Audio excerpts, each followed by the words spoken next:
Alright, what's up? It's Jordan again. It's been a while since I've done a video on this tank, so this is kind of just like an update video.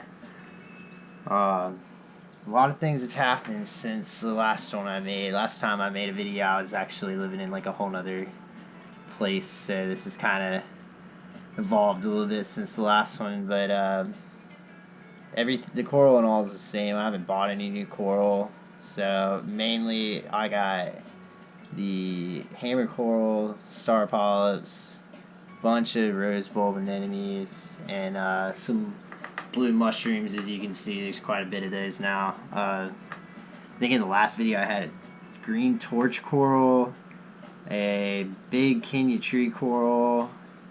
What else? There's a nice little colony of zoanthids, and I'm trying to think what else there was in it. Oh, there was my leather coral, which was actually like 3 or 4 years old.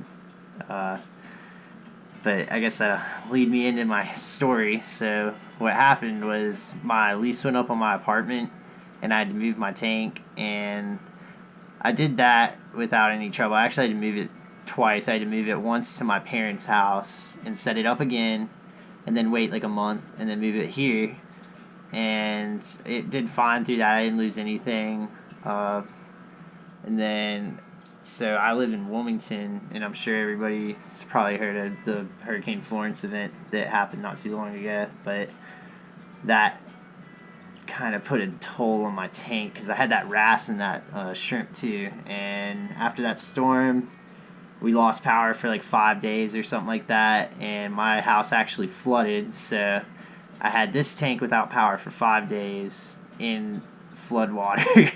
And I managed to keep alive all this stuff just by like taking the water and dumping it into like I'd siphoned it into like a milk jug and shook it around every like 2 hours and just poured it back in just to get oxygen in there. And I kept all this alive, but my wrasse and my shrimp died, and the leather coral died in the move because it got crushed by rocks. Because I had to move this tank like 3 times during all that. So this thing's been through some stuff, and it looks a little worse in this video just because everything's kind of taken over. Like mainly there's mushrooms and the star polyps, but I think for what it's been through, it's definitely not looking bad.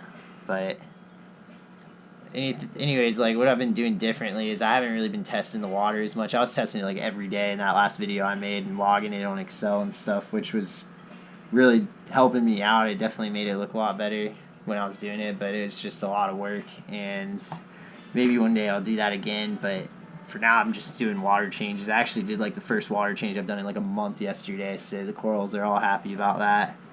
But still got like the same gear and all on it. Nothing's really changed. It's just the appearance. But I sold like half that hammer coral too. That's why it looks a little sad on like the bottom half. It probably would be huge right now if I hadn't sold that. But I'll give you like a close-up look at what I got going on. I got this little what is it, flipper magnifying glass, which is pretty cool. You can like see all the stuff through there. Clownfish likes to get all up in the middle of it. But the hammer coral. Let's see. Here's like a side view. There's one of the anemones. There's probably like 20 of these things now.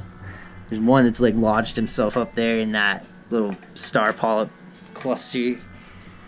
Got these mushrooms have literally taken over the entire tank. I don't even know how many there are, but there's a bunch of them. There's another anemone. And that power head's actually not even working up there in the corner right now. It's just I'm keeping it in there because I think the anemones need somewhere to go.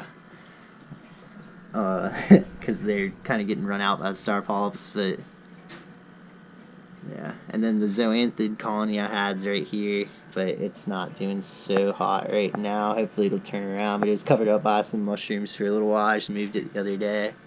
You can see it's got some hair algae on it, but I'll start doing water changes like once a week from now on and try and get that little hair algae problem to go away. The only other thing that I've really had an issue with was there's like an outbreak of wrasse for a little while, and I used the fluconazole treatment that you've probably seen on other YouTube videos if you've got that issue.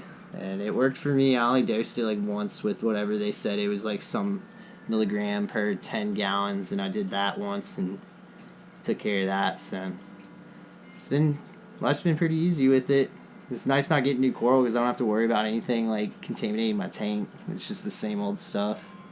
And I'll probably get a bigger tank here in the next year. I'm probably gonna get a job once I get out of school, and hopefully I'll have a little bit of extra cash so I can really upgrade my reef and get like a 50-gallon or something. And this will all just look like a little rock covered in star polyps and mushrooms at that point, and I'll be able to get some SPS and stuff going on, which would be really cool. But that's the update I got. So until next time.